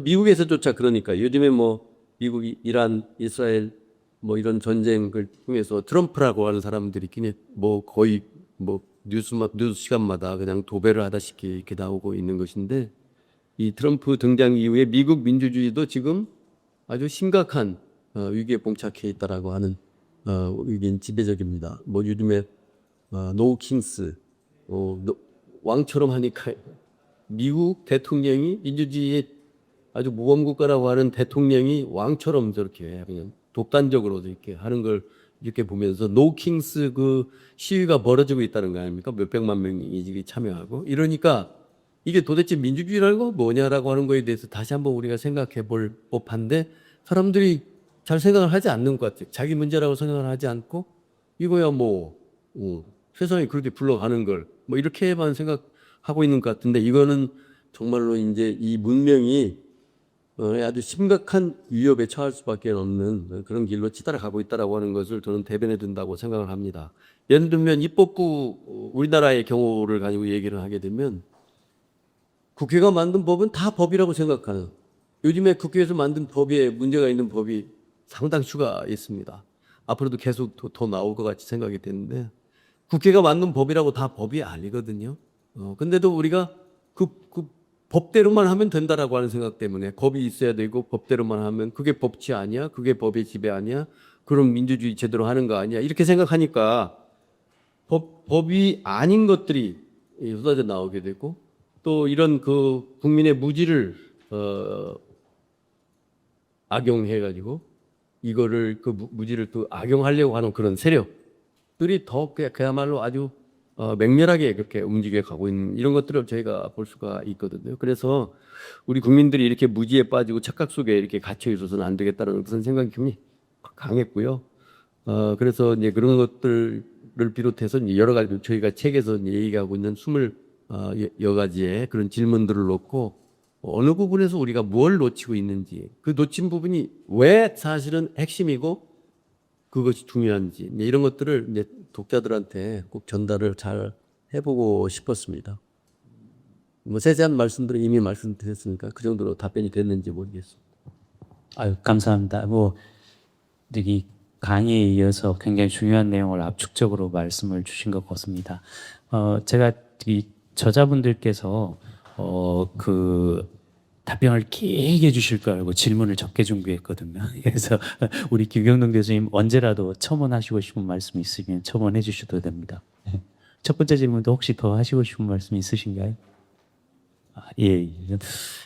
두 번째 질문을 조금 드려야 되는데 사실은 저희가 이 책을 준비하는 과정에서 저술의 기본 방향이라든가 주제를 선정하는 거 또 저자들의 초안에 대한 코멘트나 비판을 통해서 큰 틀을 잡아주시는 거 저희 김영평 교수님을 빼고는 얘기할 수가 없습니다. 그래서 굉장히 많은 배움을 저희에게 가르침을 주셨고 배움과 깨달음을 얻게 해주셨습니다. 평소에 우리 김영평 교수님께서도 많은 민주주의에 관한 말씀을 주셨기 때문에 우리 책 중에 한 꼭지 질문을 교수님께 조금 드리는 시간을 갖겠습니다.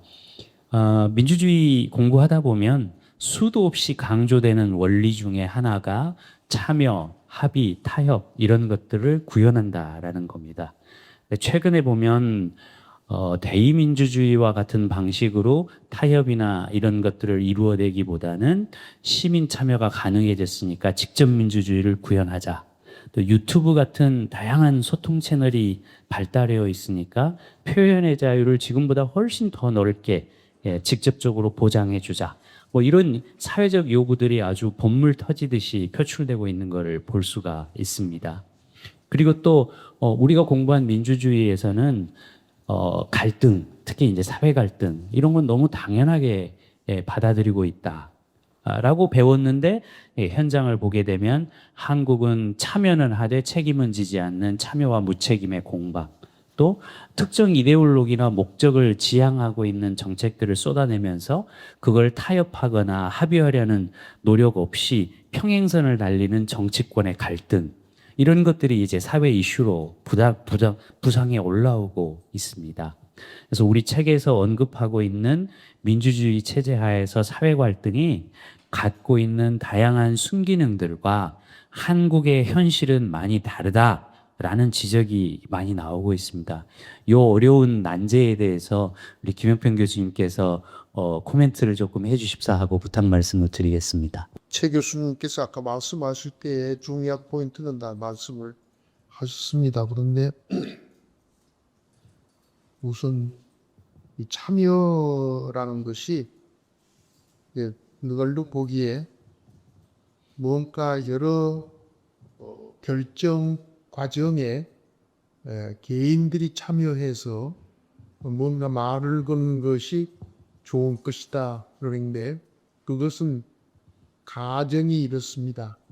서로 중요한 합리적인 이야기를 서로 하고 타협을 하고 서로 다른 의견이 교환되는 가족이 중요하다. 그런 뜻입니다.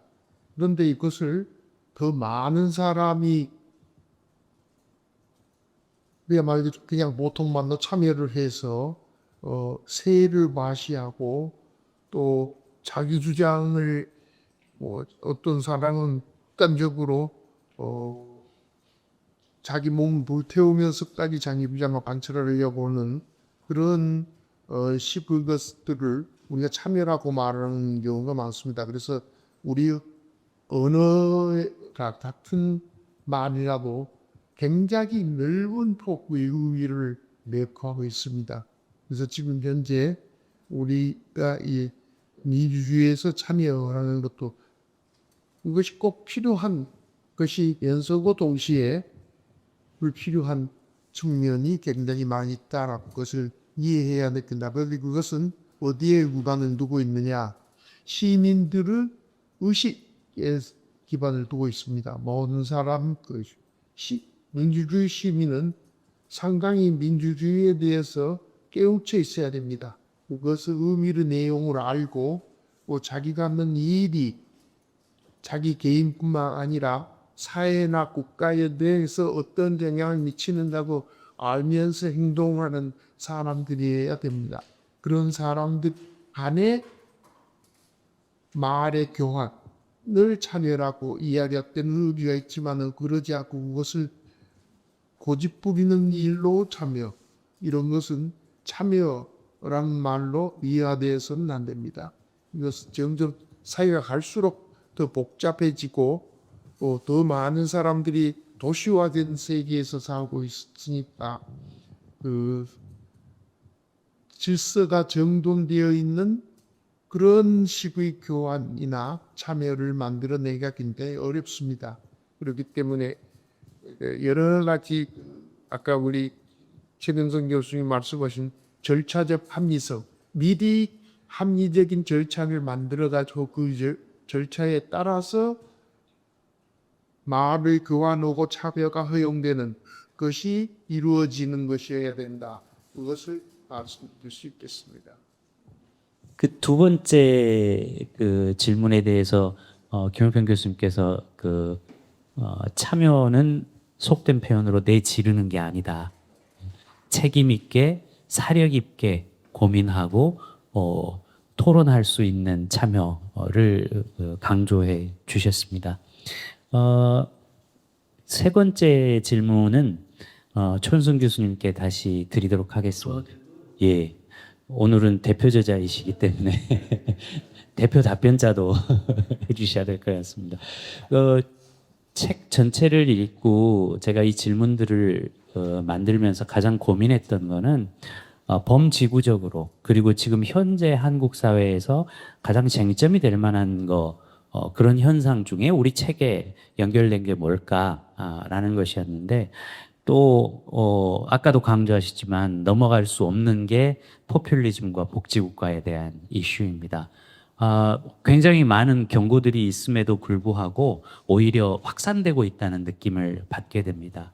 그게 이제 가장 쉽게 착각하는 것 중에 하나가 모든 사람은 평등하게 잘 살아야 된다. 그게 민주주의가 지향하는 바다.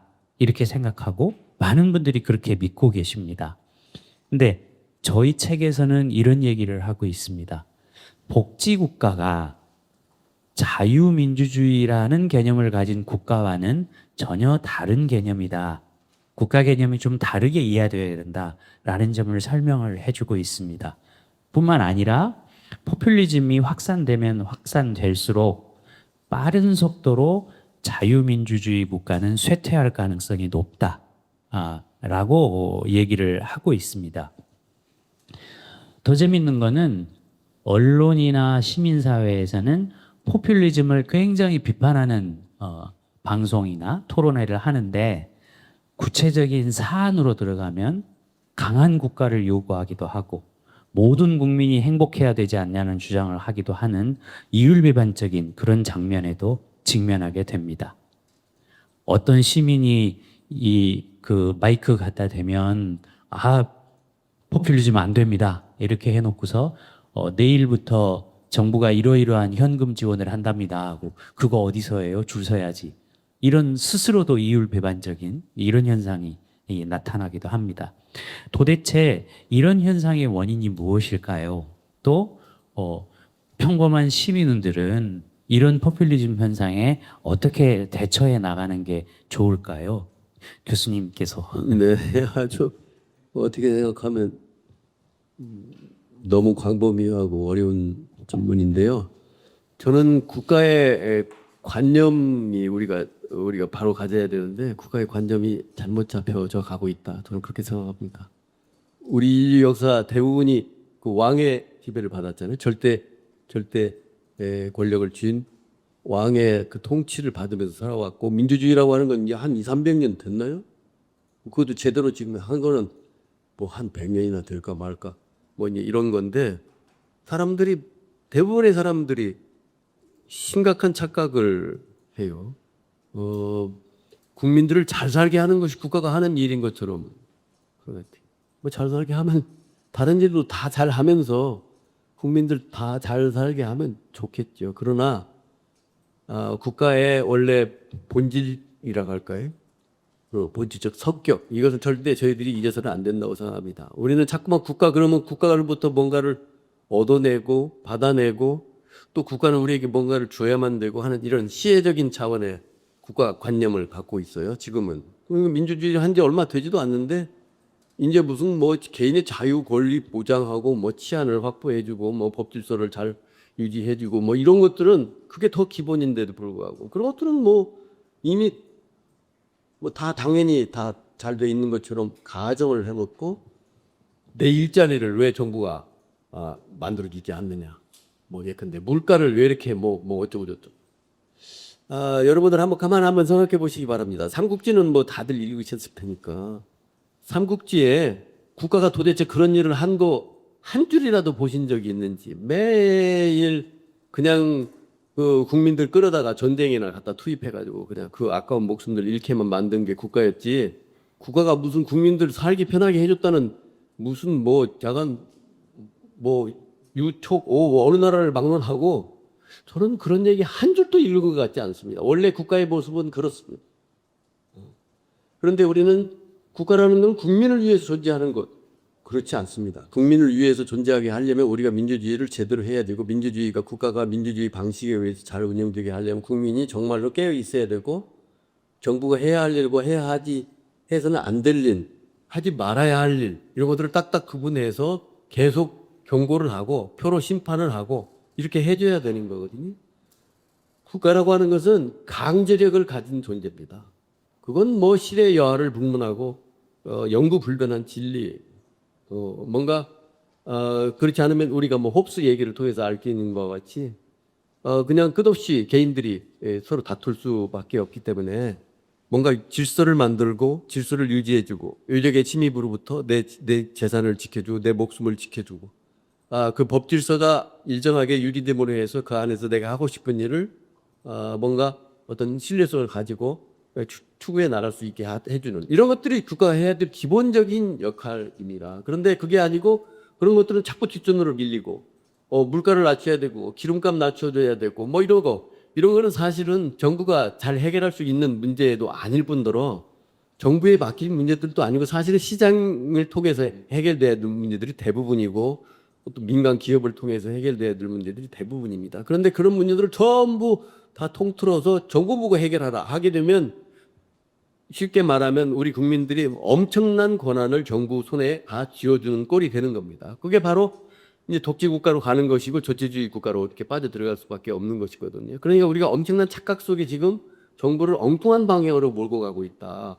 어떻게 보면 정치인들은 자기들 손에 더 많은 권한이 쥐어지고 있기 때문에 정말 좋아할지도 모르겠어요. 무슨 국가 장래를 저는 염려하는 정치인은 100에 한 명이나 있을까 말까 하다고 저는 생각하는 사람이기 때문에 그 사람들이 자기들이 뭐가 큰 영향력을 휘두르고 하는 이런 측면에서 계속 오히려 부추기고 있지.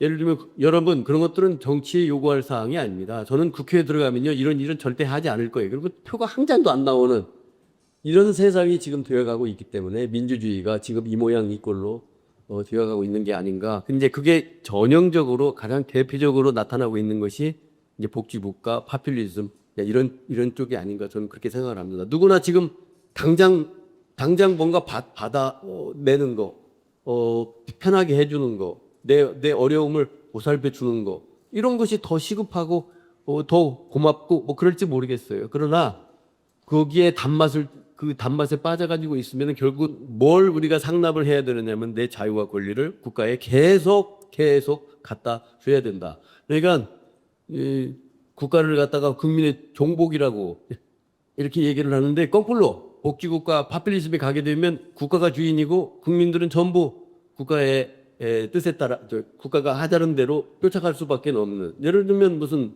보험료 하나만 하더라도 근데 이것은 커버해준다 안 해준다 하게 되면 그냥 그렇게 따라갈 수밖에 없는 이런 그러니까 기계기 전도가 되는 이런 문제가 있는데 우리가 정말로 국가가 뭐고 국민이 해야 할 일이 뭐고라고 하는 것을 정확하게 인식하고 살아가야 된다. 그런데 너무 우리가 지금 그 부분에 무심하고 지금 예컨대 벌어지고 있는 일들이 너무나 정상적인 것처럼 국가가 옛날부터 그래왔던 것처럼 세종대왕도 별로 그렇게 세종대왕은 좀 얘기했네요. 워낙 훌륭한 대왕이시기 때문에 그렇지만 그렇게 국민을 위하는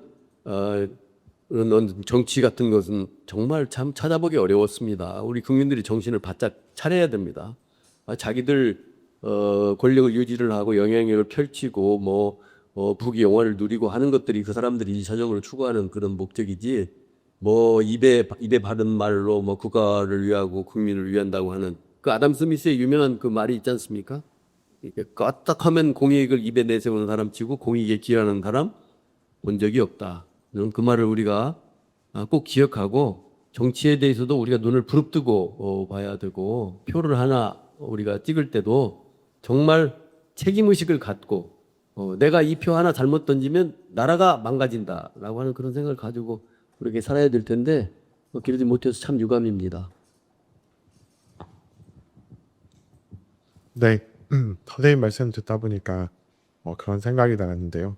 저는 복지국가 포퓰리즘 관련해서 선생님께서 잠깐 말씀 주셨지만 정치인들이 좀 문제라고 생각합니다. 에드문드 버크라는 사람은 국민의 대표가 자기가 직접 생각하고 숙고해서 판단하지 않고 그냥 단순히 그냥 국민들의 생각에 의존하는 경우에는 그거는 궁극적으로 국민을 배신하는 거라고 했었거든요. 포퓰리즘이 그와 비슷한 측면이 있다고 생각합니다. 온 국민에게 치킨 한 마리씩 주는 거 누가 반대하겠습니까? 그렇지만 대표가 그런 식으로 하게 되는 거는 국민들에 대한 배신이라고 생각을 하거든요. 대표가 좀 더 국민들을 진정으로 원하는 것이 무엇인지 그런 것들에서 좀 더 합리적인 판단을 해서 포퓰리즘 같은 것을 좀 대표들이 좀 자제를 하는 것도 필요하다고 생각하고요. 우리 국민들이 선거나 아니면 다른 다양한 강시들을 통해서 그런 식의 행동을 하는 대표들은 다시 정치계에 발을 담그지 못하도록 그런 그릇을 한번 보여주는 것도 매우 중요하지 않을까라고 생각을 했습니다. 온화한 김경동 교수님이 강력한 발언을 해주시는데 저는 평소에 학생들하고 이 문제에 대한 얘기를 할 때 이런 권고를 해보곤 합니다. 우리는 민주주의 사회에 살고 있는 민주 시민이다. 제일 먼저 해야 할 일은 거꾸로 생각하기다. 정부가 나한테 뭘 해준다고 저걸 안 해주고 저걸 내가 지킬 수 있는, 해낼 수 있는 시스템은 없을까? 생각하고 질문하는 훈련에서부터 출발해야 복지국가와 포퓰리즘에 대한 숨어있는 가시들을 볼 수 있는 눈이 생기는 거고, 숨어있는 가시들을 볼 수 있는 눈이 생겨야 비판 그리고 개선에 대한 이야기를 할 수 있을 거라는 생각이 듭니다. 어떤 정치인이 이걸 해주겠다고 약속하면 저게 나한테 온다고 저걸 못 받는 사람은 어떻게 되지? 저걸 주지 않고는 저 사람이 얘기하는 게 될 수 있는 방법이 없나? 네, 이런 질문을 한 번씩 던져보시는 것은 우리 국가 전체 또 우리 후손 그리고 나에게 어떤 영향이 오는지를 판단해 볼 수 있는 기회를 가진다는 측면에서 꼭 필요한 게 아닌가 그런 생각이 조금 들었습니다. 이왕에 김경동 교수님이 답변을 하나 하셨으니까 질문도 하나 드리겠습니다. 우리 책에서도 굉장히 강조하고 있고 상당한 분량을 할애하고 있는 것이 권력 분립에 대한 이슈입니다. 권력 분립이 하나의 질문으로만 나온 게 아니라 각 입법, 사법, 행정부서에 대한 질문으로 세분화되어 있는 것을 목차를 보시면 알 수 있겠습니다. 그렇게 목차가 구성된 것은 삼권 분립, 견제와 균형이라는 것 자체가 민주주의를 지탱하는 중요한 개념이라는 생각을 저자들이 공통으로 했기 때문입니다. 그리고 이 책에서도 권력 분립 그리고 입법부와 사법부가 어떤 일을 해야 되는지를 영리를 통해서 잘 보여주고 있고 그 행정부는 왜 그렇게 팽창되어 가는지에 대한 설명도 아울러서 하고 있습니다. 근데 최근에 우리 사회에서 일어나는 일을 한번 돌이켜서 곰씹어 보면은 이건 정말 민주주의의 대혼란기다. 이렇게 표현해도 무리가 없을 것 같습니다. 계엄 선포, 정권 교체, 그리고 우리 책에서도 지적하고 있는 입법 과잉, 연선 독재 같은 특징들이 나타나는 것들. 또 사법부가 견제할 수 있는 사법부의 견제 기능이 약화되는 현상들 이런 것들이 이 식당에서 식사하시면서도 나누는 얘기 속에 그런 것들이 묻어 있는 것을 볼 수가 있습니다. 공저자 중에 한 사람으로서 우리 김병동 교수님께서는 이런 민주주의 대혼란의 원인이 뭐라고 생각하시는지 그리고 또 우리 책을 읽는 독자들께서 이런 혼란스러운 상황에 대해서 어떤 정리된 시각을 만약에 가지셨으면 좋겠다 라고 생각하신다면 어떤 조언을 해주고 싶으신지 한 말씀 부탁드립니다. 네, 감사합니다. 민창희 씨. 매우 중요하고 또 지금 시적절한 질문을 주신 것 같습니다. 선생님께서 잘 설명해 주셨듯이 권력 분립은 단순히 입법부, 사법부, 행정부가 존재하는 것이 아니고 서로를 견제하면서 어느 한쪽도 과도한 권력을 행사할 수 없도록 견제하는 균형 장치입니다. 메디슨은 이거를 야망을 견제하게 하라라고 표현을 하기도 했었는데요. 근데 지금 우리나라 상황을 보면은 이 균형이 심각하게 흔들리고 있는 것 같습니다. 지금 국회는 다수 의석을 바탕으로 많은 이 법률을 제정을 하고 있는데요. 특히 사법부의 판단 기준과 구성 자체를 일방적으로 바꾸는 소위 말하는 사법 3법을 통과를 시켰습니다. 사법 3법에서 법 왜곡죄는 판사들의 어떤 소심 판결을 형사 처벌의 위협을 가해서 위축을 시키고 재판 소원은 다심제, 그러니까 선생님 말씀하셨듯이 12심리제까지 갈 수 있는 비디오 판독의 비디오 판독 같은 걸 만들어내고 있고요. 대법관 직원은 사법부 구성을 정치적으로 재판할 수 있는 어떤 위험성을 안고 있는 그런 문제가 많은 법안입니다. 비유를 하자면 축구 경기에서 한쪽 팀이 자기 마음대로 요중에서만 심판을 고르라고 하고 또 심판이 마음에 안 들면 나중에 그 심판을 처벌하는 이런 상황에서 우리 사회에 어떤 공정성을 기대할 수 있는지, 나아가서 권력 간 견제와 균형은 가능한지, 이런 것들이 심각하게 우려가 되는 상황이고, 우리는 이 책에서 그러한 것들을 입법 과잉이라고 해서 미리 경계를 했었습니다. 경계만 했으면 좋았을 텐데 그런 현실이 발생할 거라고는 책을 쓰는 시점에서는 예상을 못했습니다. 저는 이 대혼란의 원인을 크게 두 가지로 한번 생각해 보고 싶은데요. 첫 번째는 우리 책에서 민주주의를 지탱하는 기둥이라고 소개됐던 것들 중에 상호 관여과 제도적 자제입니다. 저는 그 중에서도 제도적 자제에 대한 이야기를 한번 해보려고 하는데요. 제도적 자제는 법적으로 할 수 있더라도 그 제도의 균형을 흐트릴 수 있는 그런 권한 행사는 스스로 절제하는 민주주의의 미덕이라고 할 수 있습니다. 만약 이 제도적 자제라는 게 없다면은 우리는 매우 심각한 권력의 보복의 시작이 발생할 겁니다. 한쪽이 자제선을 넘으면 상대쪽은 저쪽이 먼저 그랬으니까 우리도 할 수 있다, 그 논리로 더 큰 선을 넘고, 그렇게 극단적 조치가 극단적 조치로 이어지는 악순환이 반복이 되게 됩니다. 민주주의는 왜 무너지는가라는 책을 썼던 사람들은 이거를 민주주의의 죽음의 나선이라고까지 표현을 하기도 했는데요. 저는 지금 우리가 목격하고 있는 이 작금의 현실이 이 나선의 초입이 아닌가 하는 심각한 우려를 가지고 있습니다. 그리고 두 번째는 우리 사회 이중잣대 문제에 대해서도 한번 얘기를 해보고 싶습니다. 제가 오늘 너무 얘기들을 다 떼기하게 안 했으면 같은 행위를 내 편이 하면은 개혁이라고 부르고 상대편이 하면 독재라고 부르는 그런 것들 많이 보셨을 겁니다. 지금 이런 것들이 너무 자연스럽게 통용되고 있다는 게 저는 큰 문제라고 생각합니다. 우리의 권력 분립의 원리 같은 헌법 원리들은 당파적인 게 아닙니다. 사법부의 독립은 진보 정권이든 보수 정권이든 똑같이 지켜야 되는 거고, 입법부의 독주는 어느 정당이 다수당이 되든지 똑같이 경계를 해야 되는 겁니다. 이 원칙을 편의적으로 적용하는 순간에 민주주의의 제도적 기반은 심각하게 훼손이 된다고 생각합니다. 선생님께서 잘 말씀을 주셨지만 삼권 분립 원칙은 교과서에 나오는 어떤 추상적인 그런 원칙이 아니라 지금 우리의 자유와 평등, 이런 본질적인 가치들을 실제로 보호하고 있는 그런 장치입니다. 근데 이 장치가 잘 작동할 때는 아무도 이 장치에 대해서 별로 신경을 안 씁니다. 마치 우리가 건강할 때 면역 체계에 대해서 얘기하지 않는 것과 동일한 겁니다. 하지만 이게 한번 무너지면 정말로 회복하기가 어렵고, 그 무너지는 과정은 막 요란하게 이루어지는 것이 아니라 조용히, 그리고 합법적인 외양을 띠고 진행이 됩니다. 지금의 사법 3법처럼요.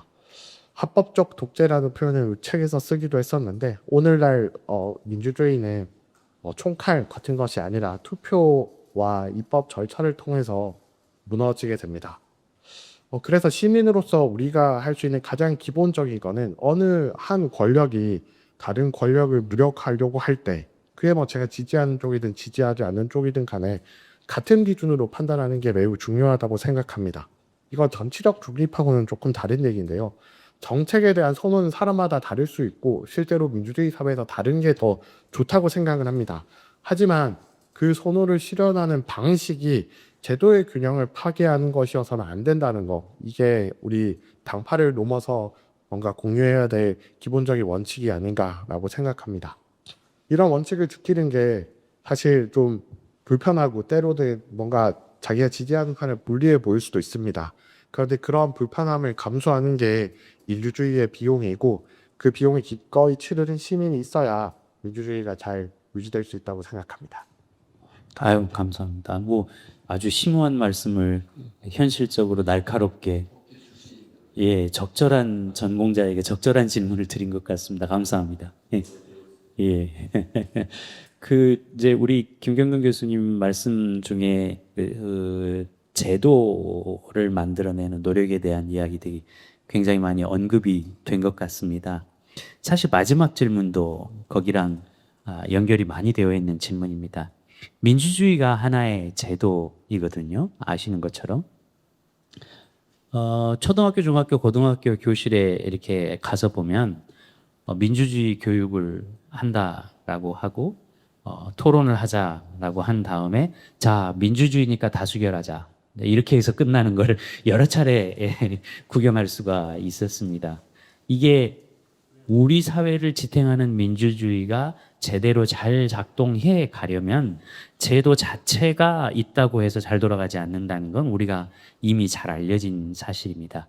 이 제도를 이용하는 국민들이 제도가 어떻게 이용되어야 되는지, 제도가 무엇인지를 충분히 이해할 수 있어야 되고, 또 국민 개개인이 제도를 아끼고 이 제도가 보존되고 지속할 수 있도록 버텨주는 그런 힘이 그 어떤 힘보다도 중요한 것이 이 현장입니다. 사실 우리 민주주의가 조금 더 성숙해지기 위해서는 앞으로 어떤 정치나 문화 그리고 사회 규범이 자리 잡아야 할지, 또 민주주의 전승을 위해서 민주주의 교육 현장에서는 어떤 점들이 좀 보완돼 나가야 될지, 역시 마지막 질문이니까 최령선 교수님께 여쭙도록 하겠습니다.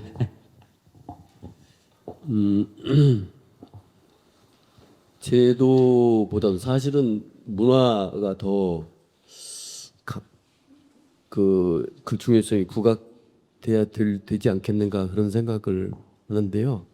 그냥 저희는 그냥 제도가 있으면 제도가 그렇게 만들어져 있기 때문에 그렇게 굴러가겠지 이렇게 생각하는데, 제도가 제대로 원래 설계자의 의도대로 그게 제대로 굴러가게 되려면 그 밑에 어떤 의식, 국민들의 어떤 의식, 사고 방식 이런 것들이 같이 잘 병행이 돼야 된다고 얘기할 수 있겠는데, 우리 사회에서 부족한 게 뭐냐 그러면 토론입니다. 토론, 대화와 토론. 이 대화가 과거에는 서로 정치적인 토론들을 좀 많이 했어요. 그냥 이렇게 뭐 막걸리 한 잔씩 먹으면서 그냥 침을 튀기고들 그랬었는데, 언제부턴가 좌우로 딱 갈라져가지고 이 진영 논리에 다 갇혀서 정치 얘기 자체를 꺼리는 이런 경향이 굉장히 짙어져 가고 있고요. 저는 세대가 이렇게 지나가면서 부모와 자식 간의 대화 이런 것들도 잘 될 줄 알았는데 여전히 잘 안 되고 있거든요. 그러니까 이제 이런 것들이 전부 민주주의가 성숙해 나가기 위한 굉장히 중요한 요건들인데, 그런 것들이 가정에서부터 잘 안 돼.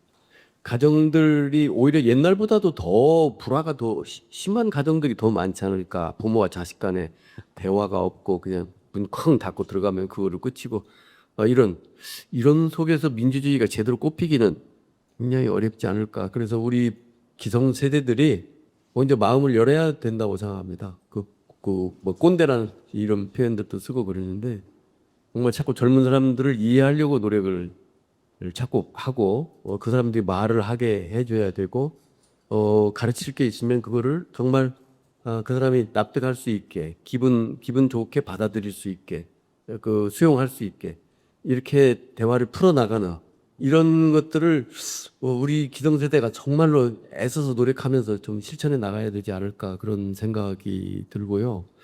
그 다음에는 민주주의라는 게 거저 주어지는 거 아니다. 우리가 엄청나게 피를 흘려가면서 많은 노력을 기울여서 이 민주주의라는 걸 쟁취를 했는데, 불과 몇십 년도 안 돼 가지고 이게 또다시 심각한 위협에 이렇게 처해져 가는 이런 상황에 대해서 간단하게 봐서는 안 된다고 생각을 합니다. 우리 긴 역사는 아까도 제가 말씀드렸다시피 절대 군주, 우리 지금 북한도 지금 절대 군주 체제 아닙니까? 조선시대 연속인데 사실 우리는 뭐 완전히 거기서부터 벗어나서 이제 절대 그런 체제로 들어갈 일은 없다라고 이렇게 안일하게 생각하는데 저는 그렇지 않다고 생각합니다. 아마 지금 이렇게 민주주의 제도가 이렇게 부서지긴다고 해도 뭐 조금은 괜찮을 텐데 그 다음에는 회복 불가능해지는 상태로 가고 말 것이다. 파퓰리즘 때문에 망가진 나라들이 무수하게 많지 않지 않습니까? 그러나 그 국민들이 여전히 파퓰리스트들을 뽑아내고 있거든요. 예전에 뭐 브라질 같은 경우에 그 밀레이? 아르헨티나인가요? 참. 아르헨티나 그 밀레이가 나와가지고 뭐 무슨 톱질을 뭐 이렇게 많이 이렇게 해가지고 상당히 정치 경제 안정을 뭐 이렇게 추구해 나가고 있다고 하는데 언제 뒤집어질지 알 수 없는 일입니다. 우리가 파퓰리즘 얘기하고 복지국가 얘기할 때 그 사탕 얘기를 했는데 정말 사탕이에요. 사탕 우리 뿌리치기 굉장히 어렵지 않습니까? 그러니까 언제라도 자기 어려우면 자꾸 사탕 쳐다보게 돼 있고 그걸 잘 아는 정신들은 그 국민들을 그렇게 우롱할 수밖에 없는 이런 교묘한 메커니즘이 이 민주주의 내에 있고 그래서 민주주의라고 하는 건 깨지기 쉬운 지리그릇 같다는 이런 표현을 쓰는 거 아니겠습니까? 그래서 우리 기성세대가 민주주의를 쟁취했다는 것만을 가지고 자랑할 게 아니고 이거를 정착시키고 이거를 더 튼튼하게 이렇게 만들어 나가는 데까지 더 많은 노력을 기울여야 할 시점이 바로 이 시점이다. 그래서 젊은 사람들한테 우리가 경험한 어떤 독재 시대가 얼마만큼 우리에게 그 많은 그 뭐 불행을 가져다 줬는지 하는 그런 얘기들도 해줘야 되고 얼마나 무서운지 그 얘기도 해줘야 되고 하면서 민주주의라는 게 그냥 저절로 지켜지는 거 아니다라는 얘기를 해줘야만 된다고 저는 생각합니다. 제 손자가 지금 중학교 3학년인데요. 저는 지금 엄청나게 기다리고 있습니다. 얘가 고등학교만 가면 내가 반드시 그래도 민주주의를 일으키리라. 제가 지금 그러고 있습니다.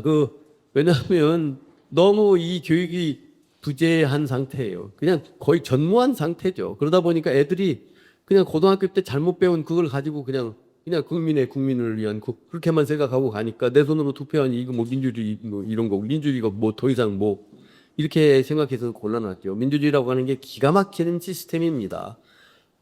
그게 어떤 한 사람의 머릿속에서 나온 게 아니고 정말 무수하게 많은 사람들의 어떤 집단 어떤 투뇌에서 나온 그런 산물이라고도 얘기할 수 있고 역사적으로 우리가 많은 시행착오를 거치면서 지금 여기에 와 있는 거거든요. 그렇기 때문에 우리가 이걸 간단하게 보고 우습게 봐서는 안 되겠다. 그냥 너무나 당연하게 생각된 절대로 안 된다. 그래서 저희가 제목도 민주주의 이게 참 어떻게 보면 참 실망스럽고 우리를 회의에 빠지게 만들고 그렇지만 아직까지 인류 역사상 이거보다 더 나은 국가 운영 시스템이라고 하는 것은 없기 때문에 이걸 어떻게 하면 우리가 제대로 실행해 내느냐, 실천해 내느냐 하는 것이 중요하고 그래서 민주주의에 대해서 희망을 절대 버리지 말고 민주주의가 제대로 되게 하는 그런 원리들을 우리가 좀 터득을 해서 널리 확산을 시키고 우리 표 하나를 제대로 행사하고 하는 이런 시민 교육의 그 교재로 됐으면 하는 저희가 책을 냈지 않습니까?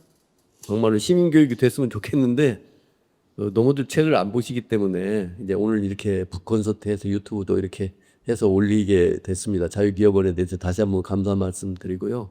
유튜브에 대해서 조금이라도 흥미를 느끼셨으면은 꼭 책을 사서 당신은 안 읽으시더라도 자식과 손자한테는 좀 한번 읽어봐라. 그 나라를 걱정하는 학자들이 뭐 이렇게 모여서 이렇게 뭐 책이라는데 꽤 재밌고 매우 쉽다더라. 그러니까 한번 읽어보고 너도 네 자식들이 있을 텐데 네 자식한테 또 그런 교육도 이렇게 시켜주고 그래야 우리가 좋은 세상을 만들어가고 구가해 나갈 수 있지 않겠느냐. 이런 그런 바람을 가지고 저희가 이 책을 냈다라고 하는 거를 여러분들이 좀 이해해 주시고 조금 그렇게 어렵지 않은 책이니까 한 번씩 읽어보시고 널리 전파시켜 주시면 대단히 감사하겠고요. 오늘 이런 기회를 주신 자유기업원에 대해서 다시 한번 감사의 말씀 드리도록 하겠습니다. 아니, 사실은 아직 제가 했네요, 내가 보니까. 아닙니다. 뭐그 제 모두의 질문이 5개면 거의 될 것 같다라고 했는데 질문이 5개인데 시간을 좀 넘어갔습니다. 그래서 그 사실 안에 있는 목차를 쭉 보시게 되면 22개의 질문과 하나의 정리 챕터에서 총 23개의 챕터로 구성이 되어 있습니다. 오늘 그 취지를 제외한 4개의 질문으로는 그 22가지를 다 설명드릴 수 없었다는 점을 조금 말씀드리고 싶습니다. 책은 꼭 1번부터 23번 순으로 읽지 않아도 됩니다. 그냥 목차를 봐두셨다가 오늘 지하철 타고 어디 갔다 오는데 저 누가 저런 얘기 하더라. 그러면 이거 13번째 챕터에 비슷한 얘기가 있네. 한번 읽어볼까? 그래서 그 챕터만 읽으셔도 그 부분에 대해서 생각해 볼 수 있는 기회를 드리도록 구성하고 기획한 것이 이 책입니다. 그리고 또 우리 출판사의 이상 사장님께서 이북도 고민해 주시겠다고 하셨습니다. 그래서 휴대폰에 넣어 갖고 다니셔도 되고 지면으로 대하실 수 있는 기회도 있고 하기 때문에 기회가 되시면 읽어봐 주시고 저자들에게 당신들의 설명은 날 설득하지 못했어라고 이메일을 주시면 저희가 또 친절하게 답변을 해드리도록 그렇게 하겠습니다. 모쪼록 많이 읽어주시고 주변에 있는 많은 분들과 함께 토론하시는 기회를 가지시기를 권고드립니다. 오늘 북커서트 정말 즐겁고 보람된 시간이었습니다. 감사합니다.